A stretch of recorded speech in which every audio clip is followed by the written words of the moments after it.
வணக்கம். எனது பெயர் முனைவர் சே. கீதா, உதவி பேராசிரியர் தமிழ் துறை, செயின்ட் ஜோசப் மகளிர் கலை மற்றும் அறிவியல் கல்லூரி, தன்னாட்சி, ஓசூர். நாம் இங்கே காண இருக்கும் தலைப்பு சங்க இலக்கியம். சங்க இலக்கியத்தில் எட்டுத்தொகை. எட்டுத்தொகையில் முதலாவதாக கூறப்படும் நற்றிணையில் நின்ற சொல்லர் நீடுதோன்று இனியர் என்ற பாடலின் வரிகளும் விளக்கமும் குறித்து இங்கு காண்போம். நற்றிணை நூல் அறிமுகம். நற்றிணை நல்ல திணையில் அமைந்த பாடல்களை கொண்ட நூல் என்று பொருள்படும். இதனை நற்றிணை 400 என்றும் அழைப்பர். நல் கூட்டல் திணை நற்றிணை எனப்படும். 9 முதல் 12 அடி வரையிலான அகப்பொருள் பாடல்களின் தொகுப்பே நற்றிணை. கடவுள் வாழ்த்து நீங்கலாக 400 பாடல்களை கொண்டு விளங்குகிறது. நற்றிணையை தொகுத்தவர் பெயர் அறியப்படவில்லை. தொகுப்பித்தவர் பன்னாடு தந்த பாண்டியன் மாறன் வழுதி.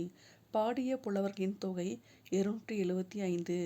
பெயர் தெரியாத புலவர்களுக்கு அவர்கள் பாடிய பாடல்களின் அமைந்துள்ள சிறந்த தொடர்களால் பெயர் சூட்டியுள்ளனர்.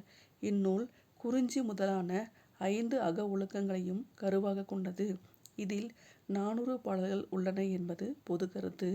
ஆனால் 234ஆம் பாடல் கிடைக்காததால் 399 பாடல்களே உள்ளன.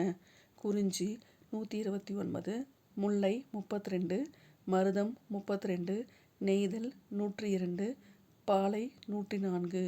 நற்றிணை பாடல்களை 192 புலவர்கள் பாடியுள்ளனர். 30 பாடல்களின் ஆசிரியர் பெயர் தெரியவில்லை. கபிலரும் லோச்சனாருமே மிகுதியான பாடல்களை பாடியுள்ளனர்.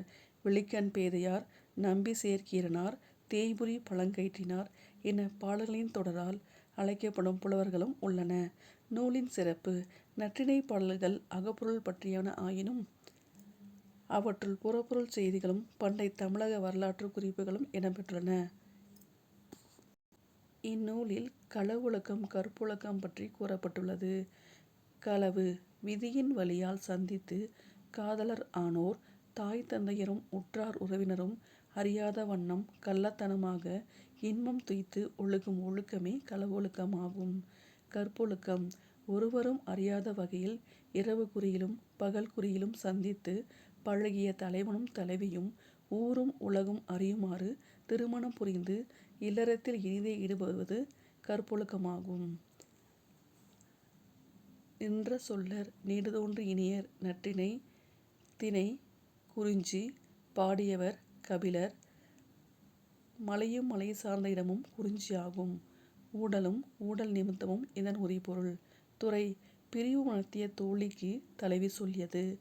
தலைவன் பிரிய கருதியது அறிந்த தோழி தலைவியிடத்து கூற, தலைவி அவர் இல்லாமல் வாழ இயலாது, என்னை வருந்தும்படி விட்டு பிரிகின்ற இயல்பு அவரிடம் இல்லை என தலைவனை புகழ்ந்து கூறியது. பாடல் வரிகள். நின்ற சொல்லர் நீடுதோன்று இனியர் என்றும் என் தோள் பிரிவு அறியலரே. தாமரை தன் தாது ஊதி மீமிசை சாந்தில் தொடுத்த தீம்தேன் போல உறைய மன்ற புரையோர் கேண்மை நீரின்று அமையா உலகம் போல தம்மின்று அமையா நம் நயந்தருளி நறுந்தல் பசத்தல் அஞ்சி சிறுமை உருவவோ செய்பு அறியலரே என்ற பாடலின் விளக்கம். தோழி நம் காதலர் தவறாத வாய்மை உடையவர், நெடிதாங்க தோன்றும் இனிமை உடையவர், எப்போதும் என் தோள்களை விட்டு பிரிதல் என்பதை அறியாதவர். அத்தகையவர் நட்பு தேனீக்கள் தாமரையின் குடிந்த தேனை எடுத்து சென்று உயர்ந்து நிற்கும் சந்தன மரத்தின் உச்சியில் கொண்டு வைத்த தேனடை போல சிறந்தது. தண்ணீர் இல்லாமல் இவ்வுலகம் அமையாது. அதுபோல அவர் இல்லாமல் நாம் இல்லை. நம் மீது மிகவும் விருப்பம் கொண்டவர் அவர். அவர் பிரிந்தால் நம் நெற்றியில் பசலை படரும். அவ்வாறு பசலை படர்வதற்கு அஞ்சி தடுமாற்றம் அடைவாரோ? அடையமாட்டார். பாடல் நயம். சந்தன மரத்தில் இனிய தேனடை வைத்தது போல தலைவன் தலைவியரின் காதல் உயர்ந்தது என்பதை தலைவி கூற்றாக கபிலர் பாடுகிறார். தலைவனின் உயர்ந்த குணங்களும் அவன் மீது தலைவி வைத்திருக்கும் நம்பிக்கையும் முதலிரு வரிகளில் அழகாக கூறப்பட்டுள்ளன. நீரின்று அமையா உலகம் போல என்ற வரியை நீரின்றி அமையாதது உலகெனினும் யார் யாருக்கும் வானின்று அமையாது ஒழுக்கு என்னும் குறளோடு ஒப்பிட்டு காணலாம். தலைவர் சிறுமை உற மாட்டார் என்று தலைவி கூறுதல் இங்கு நினைக்கத்தக்கது. தலைவியை பிரிதல் இங்கு சிறுமை எனப்பட்டது. சிறுமை என்பது நோய் என்றும் பொருள்படும். தலைவி பசிலையுறுதல் கண்டு தலைவனும் நோய்வாய்ப்படுவான். எனவே தலைவியை பிரிய மாட்டான் என்றும் பொருள் கொள்ளலாம். இப்பாடலில் தாமரைத்தாது தலைவன் உள்ளத்தையும் சந்தனத்தாது தலைவியின் உள்ளத்தையும் குறிப்பிடுகின்றது. சந்தன மரத்தில் இனிய தேனடை வைத்தது போல தலைவன் தலைவியின் அன்பு வைத்துள்ளான் என்பது கருத்து. பசலை என்பது நிற வேறுபாடு. தலைவனின் பிரிவால் தலைவி வாடும் போது அவள் அழகின் பொலிவு குறைந்து போய் அவள் உடலில் நிற வேறுபாடுகள் தோன்றும்.